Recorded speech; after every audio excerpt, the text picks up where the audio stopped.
So we're continuing our work in Unit 7, and what we're going to be doing today is we're going to try to derive an expression for the algebraic dot product. So we had to find the dot product in our previous lesson, just to remind you that A dot B is equal to the magnitude of vector A times the magnitude of vector B times the cosine of the angle in between those two vectors tail to tail. Now this is a geometric definition, because when you're given a geometric vector, you'd be given the magnitudes of each vector and you'd be given the angle in between them. And a reminder, of course, that an algebraic vector would look like this. Let's just call this 1, 4. So tail at the origin 0, 0, tip at 1, 4. So this is an algebraic vector. So in general, algebraic vectors could be written like this. So what I'm going to do is I'm going to try to find an expression for the dot product if you're in algebraic form. That's what we're walking through. So I'm just going to clear that off so it's out of our way and not distracting us. So where do we start? So here I have, I'm just going to use this. Here I have vector u. Its tail is at the origin. Its tip is at the point A, B. Here's vector b, tail at the origin, tip at CD. And what I'm going to do is construct vector u plus v. So there's vector u, there's vector v, there is u plus v. And we've already determined that you don't need to use the cosine law to figure this out. What we need to do is simply add the coordinates. So a plus c and b plus d, we could write vector u plus v in component form, I guess, like this. So now what I want to focus on is I want to focus on an expression. Angle theta, I don't have that on there. Let me correct that. So angle theta is this angle right here between the two vectors tail to tail. Then 180 minus theta is going to be the angle between the vectors tail to tip or tip to tail. So what I want to do is I want to find an expression for the length of this vector in terms of the length of these two. And that, of course, is going to come from a cosine law. So the magnitude of u plus v all squared would be equal to the magnitude of u all squared plus the magnitude of v all squared minus 2 times the magnitude of u times the magnitude of v times the cos of the angle in between those vectors, which happens to be 180 minus theta. So that's where this very first line right here has come from. That's straight from the cosine law. Now let's look at cosine of 180 minus theta. We could write that as negative theta plus 180. And we could write that as cos of, factoring out the negative, negative, and then we'd have theta minus 180. Now we have the negative there, so this is a parity issue. We think about the parity of the function. So we're looking at cos of negative x. Well, cosine is an even function, i.e. it's symmetric about the y-axis. So cos of negative x is simply cos of x. So I could write this as cos of theta minus 180. And if you transform the graph of cosine by shifting it 180 degrees to the right or left, you end up with the graph of cosine reflected in the x-axis, or the theta axis. That's negative cos of theta. So I'm now going to replace cos of 180 minus theta, which is cos of theta. And then I'm going to focus on the fact that this expression right here, so if I can underline that, right there, that's by definition, well, I went a bit too far on that, so let me undo that. Well, let me put that back. Well, let's put that back. I cannot erase that, but I'm only meaning to go from here to there. That is the definition of dot product, the geometric dot product. So u dot v would be magnitude of u times the magnitude of v times the cosine of theta. And I'm going to stop with that expression and use that expression in a few minutes. All right, the next thing we're going to look at is there's a relationship between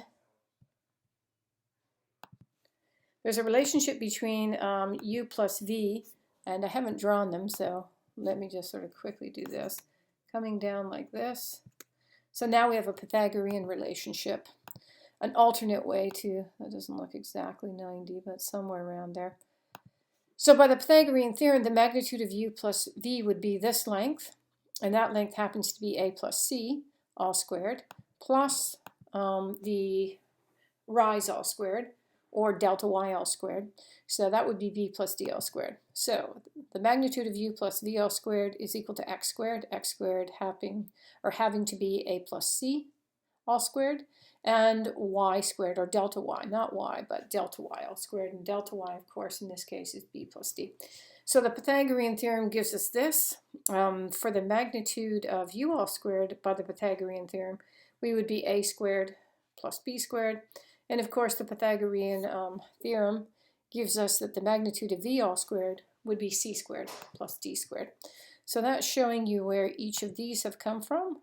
Get the pen there. Each of these comes from the Pythagorean relationship. Or alternately, just by the definition we learned in the previous unit, how do you find a magnitude of an algebraic vector? So coming back to our first expression up here, after we've simplified it, I'm going to bring that down to here. And then what I'm going to do is I'm going to replace u plus v all squared with this. A plus c all squared plus b plus d all squared. I'm now going to replace the magnitude of u squared with a squared plus b squared right there. I'm going to replace the magnitude of v all squared with c squared plus d squared right there. And then I'll finish off with plus 2. We're now going to replace this here with 2 times the dot product of u and v right there. All right, now what are we going to do? All right, I'm going to leave this. I'm going to bring all of this over to the other side, but I'm also going to swap sides at the same time. So leaving this by itself, leaving this, and then subtracting all of that from this side. That will get me to here. If I expand this, I get a squared plus 2ac plus c squared. Expanding this, b squared plus 2bd plus d squared. Distributing minus a squared minus b squared minus c squared minus d squared. And of course, all of these end up going because they're additive inverses there. And that leaves me with 2ac, little typo here, let me fix that, 2ac plus bd. It is definitely plus. So 2ac plus bd, no, also have a mistake over there, let's fix that. And then we get, if we divide by 2, we get that u dot v is ac plus bd. So we've derived this formula for the dot product. We can now write the dot product in terms of its components. This is the product of the x components. This is the product of the y components. All right, so what we would do next is, coming to the next slide, what would happen if instead of adding the two vectors, we were subtracting them? So now notice in this particular case, I have vector u, vector v. I'm now joining them together tip to tip, so this would be a difference vector. And then I look for the sum. The sum is red plus green is blue. So I'm going to need the opposite of v in order to get u back. So this green vector is u minus v. And then you saw the process, what we did over here. We started with the Pythagorean relationship. We started with the cosine law up here. So this is all based on the cosine law. Then we moved to the Pythagorean relationship, and then we did a substitution. So you're going to do the same thing with this one. So I would recommend sort of pause the video at this point in time and then see if you can derive the same formula using, instead of the sum of the two vectors, the difference. All right, so the first thing we're going to start with is our cosine law relationship. Now in this particular case, we do not need to use 180 minus theta because the angle opposite the difference is theta. So we're going to have the magnitude of this vector all squared is equal to the magnitude of this vector squared plus this vector squared minus 2 the magnitude of this vector times this vector times the cosine of the angle in between them.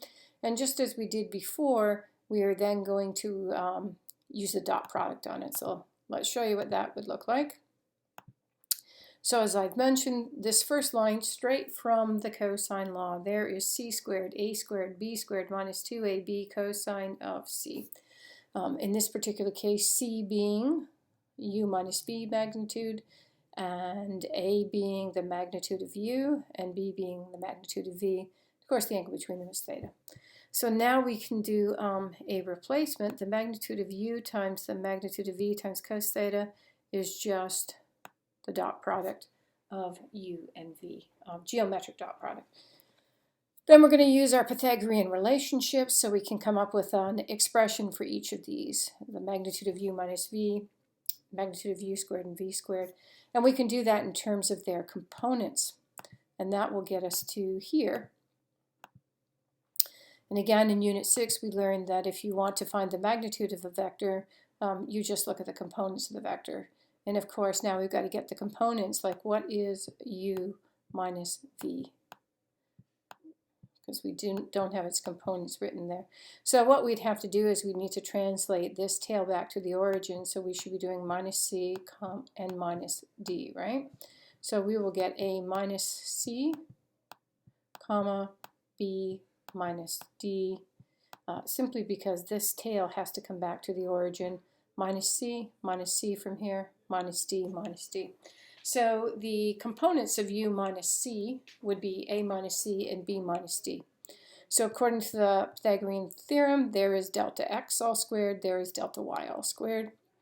The formula for the magnitude of u would be the x component squared plus the y component squared, x component squared plus the y component squared.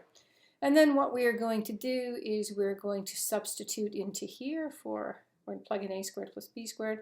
We will plug in c squared plus d squared. Over here we will plug in a minus c all squared plus b minus d all squared. And then we're going to isolate. Now I'm just going to show this in one big chunk rather than a bit at a time. And here it is there, and now we'll walk through it. So as I've noted, substitution for the magnitude of u minus v. Substitute for the magnitude of u right there. Substitute for the magnitude of b right there. And then we have minus 2 u dot v. And isolating for u dot v, it will now come over to this side, and we'll now have to bring this piece and this piece over, so they'll become negative a minus c all squared. And let me fix that over here.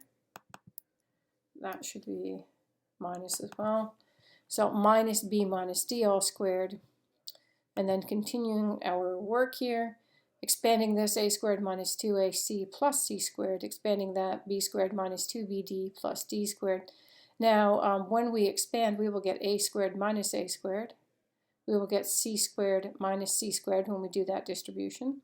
We will get b squared minus b squared off this distribution, and d squared minus d squared. Then a negative times a negative will be a positive, so we'll have positive 2ac. A negative times a negative is a positive. We have 2bd. Now we will divide by 2, and then we're back to where we were on the other slide. That instead of using the geometric dot product, which was magnitude of u,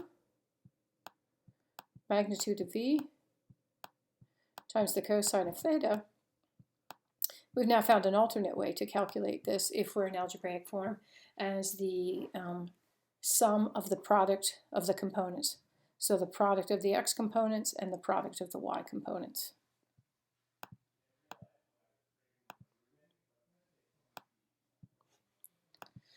Now, this purpose of this slide is just to give you sort of a numeric verification. I mean, we definitely derived it over here. We've proven it, so we don't really need to do this verification, but I am going to show you that the algebraic dot product would say this. It would be the x components, the product of the x components, so x component 1, x component 2. There's y component 1, y component 2, so I'm going to get 4 plus 8 is 12. For the dot product now, I need to find the angles. So angle BOX, that's between OB and the x-axis, is 75.96. Angle OAX, the angle between vector OA and the x-axis, is 26.57. And that gives me that angle BOA is 49.4 degrees. And now in order to use the geometric dot product, I need magnitudes.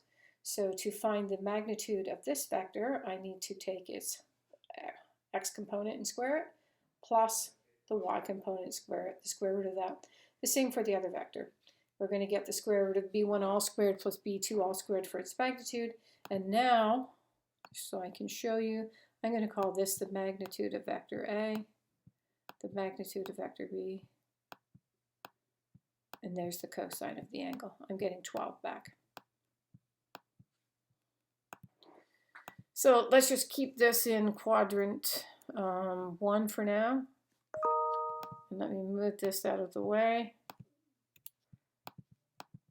just so that you can see still the same. They're still the same, still the same. Let's move to quadrant 2. And let's move that around. We can see they're still equal, still equal. That in quadrant 2 still equal. Let's go to quadrant 3. They are equal in quadrant 3. They are still equal. And then let's get ourselves over to even equal if one of them's on the axes. And then let's get this into quadrant 4, still equal. So that's a numeric verification or validation of the algebraic dot product. Again, we didn't really need to do that because we actually derived it or proved it on the first 2 slides. All right, so how do you compute the dot product of algebraic vectors? Here's our summer slide. This is, I guess, an important one to print. So the dot product of algebraic vectors is defined using the coordinates. If we are in R2, then the coordinates or components A1, A2, B1, B2. So there's vector A, there's vector B. The dot product is the sum of the product of the corresponding components. A1, B1 plus A2, B2. If we extend to R3 now, we would have 3 components, and again, it is still the sum of the product of the components. So A dot B is A1, B1 plus A2, B2 plus A3, B3. Now let's say we were doing A dot B, and we were in Rn. So then what we'd want to do is the sum from I equals 1 to n of AI, BI. And the way this summation works is we start with 1, so we would have A1, B1 plus A2, B2, and that would continue plus dot dot dot plus, and we will stop at n, an, bn. So the algebraic dot product is actually quite useful because we can extend beyond R2 all the way out to Rn. Very difficult. You can't do that with the geometric dot product because geometric vectors are only defined in terms of R2. All right, moving on to the next slide. I did suggest that the distributive property, because we did use this on the previous lesson, that it holds. We did a numeric validation, and then I said we would prove it once we knew what geometric vectors were. Now, if you can prove it in R3, you can prove it in R2, and of course you'd be able to extend this to Rn. So in order to prove that it holds, the first thing I want you to do is pick 3 general vectors in R3. We've got a vector A, a vector B, a vector C. I'm probably going to suggest that you should pause the video so that you can practice instead of just listening to me drone on. So the first thing I'm going to do is define my general vectors, A having components A1, A2, A3, B having components B1, B2, B3, and C having components C1, C2, C3. So I'll start with a let statement in this proof. Let the vectors be written as such. And then by definition, I want to do A dot B plus C. So what is vector B plus C? Well, vector B plus C should be B1 plus C1, comma B2 plus C2, comma, I'm not sure if I should write that out, but let's go B plus C as a vector is going to be B1 plus C1, comma, B2 plus C2, comma, B3 plus C3.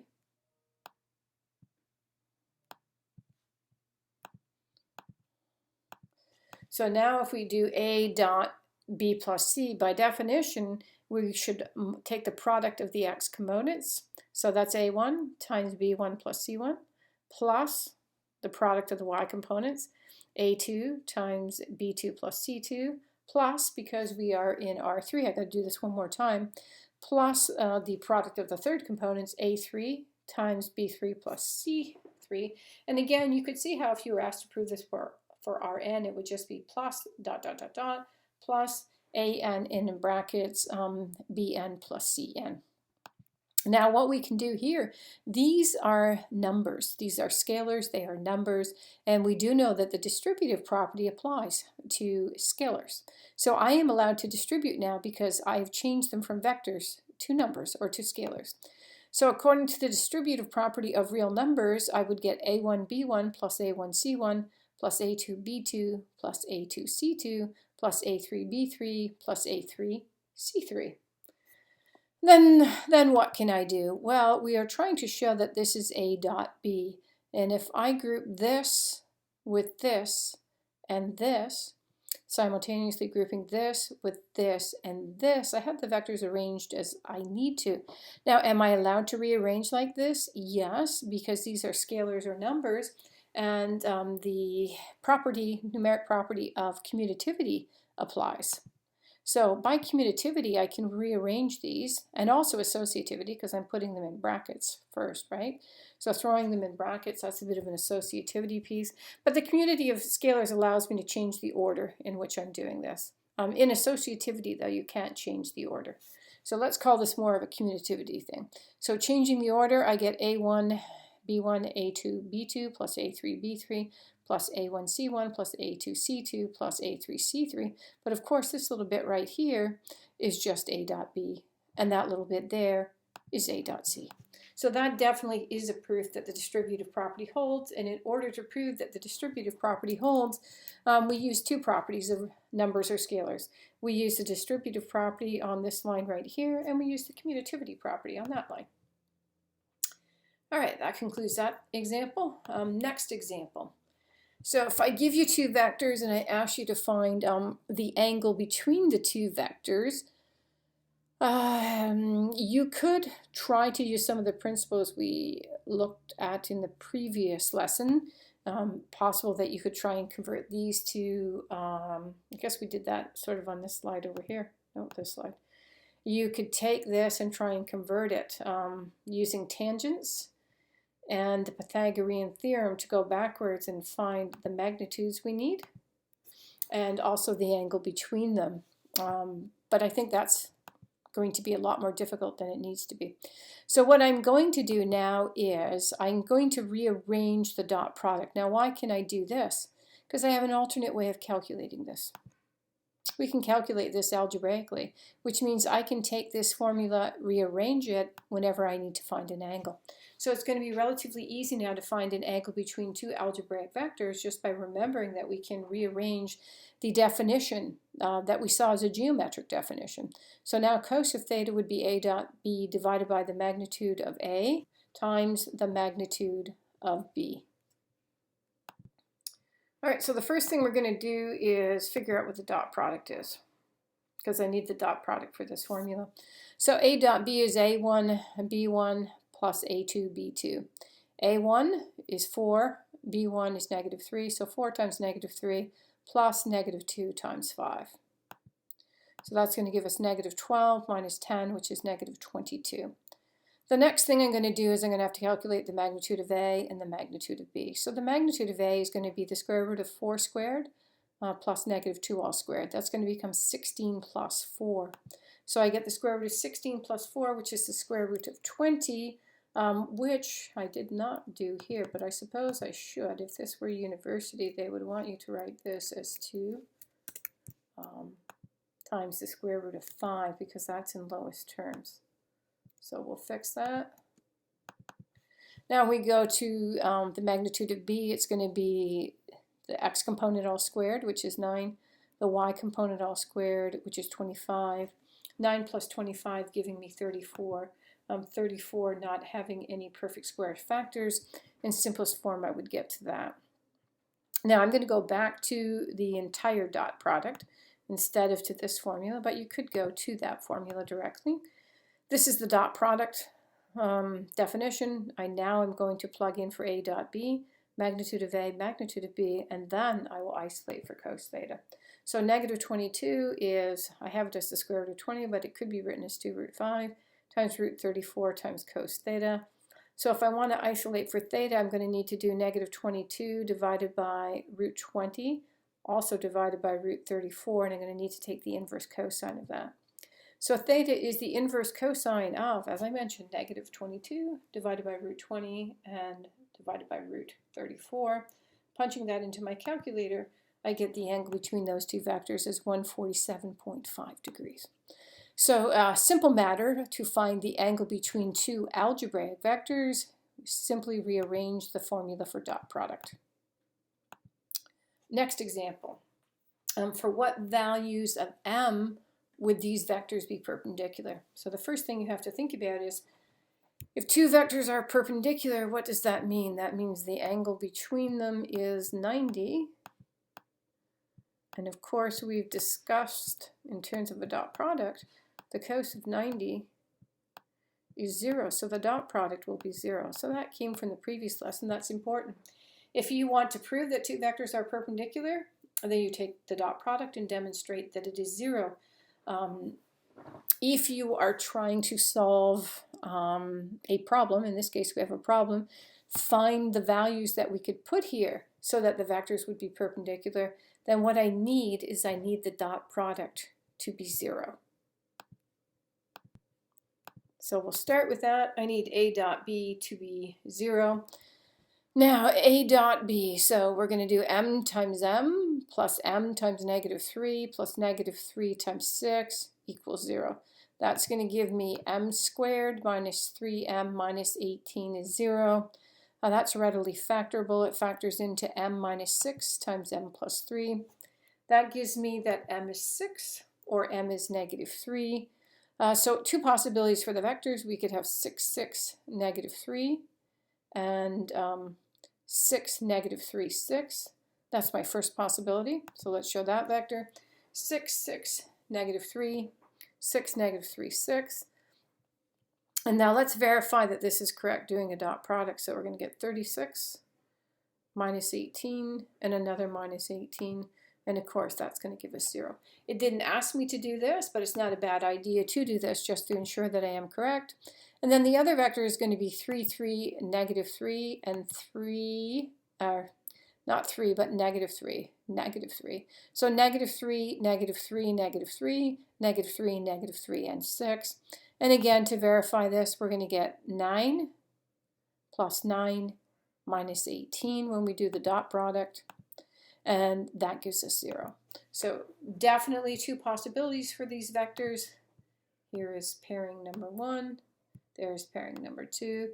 Big idea for this particular example. If I'm dealing with perpendicular vectors, I need to be working with a dot product of those vectors equals 0.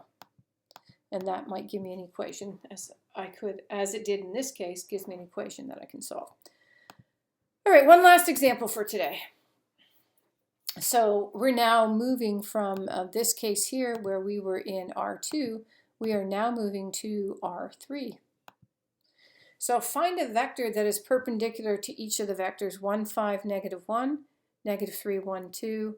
And I am going to suggest to you, because we are in 3D, that A and B, those two vectors do not need to be perpendicular. So, trying to roughly show you this, sort of sliding 3 backwards, and then 1 to the right and up 2, I'd get to about there.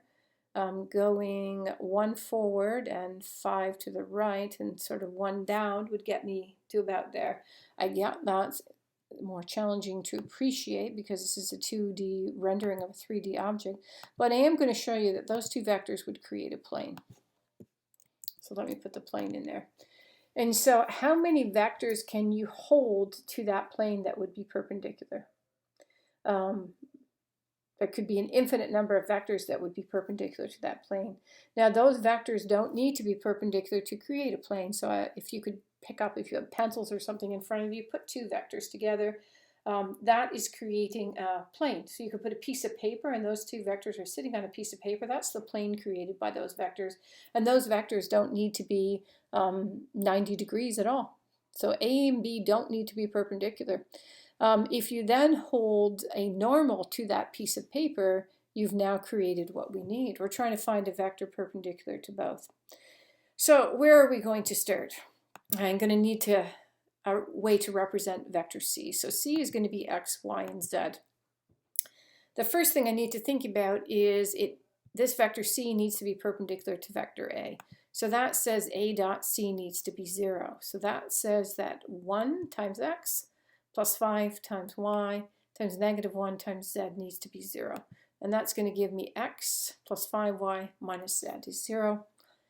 And I also need it to be perpendicular to vector B. So B dot C needs to be 0. So -3 times X, -3X, 1 times Y plus Y, 2 times Z plus 2Z, that needs to be 0.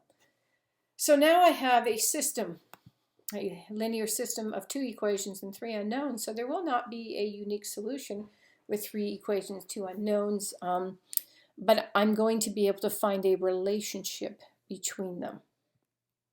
So we're going to move on to the next line. And what I'm going to do now is I'm sort of going to bring these two together and see if I can eliminate something. So I'm noting if I multiply this line by 3, I'll get 3x plus 15y minus 3z equals 0. Again, timesing this equation here by 3. Bring this equation down, and now when I do my adding here, I'm going to get 16y minus z equals 0. And then what that will do is it will allow me to write y in terms of z. So I could now write that z is equal to 16y. Then what I'm going to attempt to do is I'm also going to attempt to write x in terms of y. So I will go back to one of my equations. I'll probably go back to this one because it's the simplest one. I would not have to divide to isolate for x. So I'm going to come back here, and I'm then going to plug in a 16y for z. So I will now have x plus 5y minus 16y equals 0. Simplifying, I will get x minus 11y is 0. Bringing that over, I'm going to get that x is 11y. Sorry, and I now have written, I did say in terms of z, but I have not done that. I have written z in terms of y. I have now written y in terms of, I've written z in terms of y, and I have also written x in terms of y. So in terms of the vector components, the first component will be 11 times y, the second component will be y, and the third component will be 16y. So I can write it like this as a vector. A vector of this form, 11y, comma y, comma 16y. Bringing the y out, that gives me 11, comma 1, comma 16. So any vector, any scalar multiple of that would work. So let me change that from y, and maybe, instead of this, maybe remember we were doing let z equal s, we'll let y equal s. It's a vector of this form, 11s, comma s, comma 16s. And maybe we didn't even do that yet. But this is any constant. So it's any constant times 11, comma 1, comma 16. So let's take a look at the first example for our first possibility. We could simply allow s to be 1, and then I get the vector 11, comma 1, comma 16, and then I'm now going to prove or demonstrate that I am perpendicular. So if I'm perpendicular, then I should plug into to this expression up here, which was a dot c.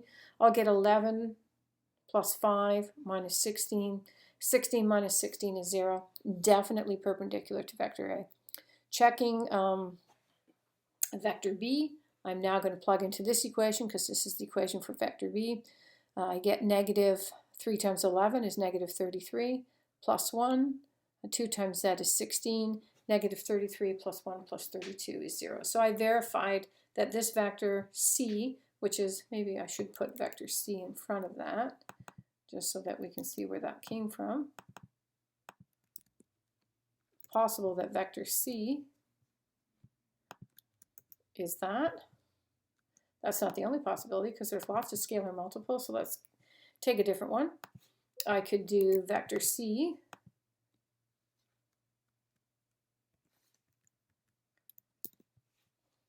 could be equal to, make S2, and I'm going to get 22 times 2 is 2, 16 times 2 is 32. So this vector would also be perpendicular. And just to verify that that is correct, I plug in my 22 plus 5 times 2 minus 32. That gives me 32 minus 32, which is 0. And now plugging into the other equation, we're going to get negative 3 times 22 is negative 66, plus 2, plus 32 times 2, which is 64. Negative 66 plus 2 plus 64, that gives me 0. So verifying that that is indeed correct. And you can do some other verifications if you want, because let's say S was negative 4, then negative 44, negative 4, negative 64, we'd also be able to prove that that vector works. So it turns out there's an infinite number of vectors that would satisfy this, but if you think about that, if you're holding your pencil so that it's perpendicular to the plane created by these two vectors here, that vector could have lots of different lengths. And this is sort of a lead into what we're going to do tomorrow, which is, I think it's tomorrow or the next lesson, it's the cross product. And the cross product returns a vector that's perpendicular to two other vectors. All right, that brings us to the end of lesson 4, which was all about the algebraic dot product. Let's see if I can remember where that summary slide was right here. This is the big idea for the algebraic dot product. It is the sum of the product of corresponding components. All right, that brings us to the end of this lesson. If you've made it to the end, as always, thank you for watching. Do stay tuned for lesson 5. And as always, take care.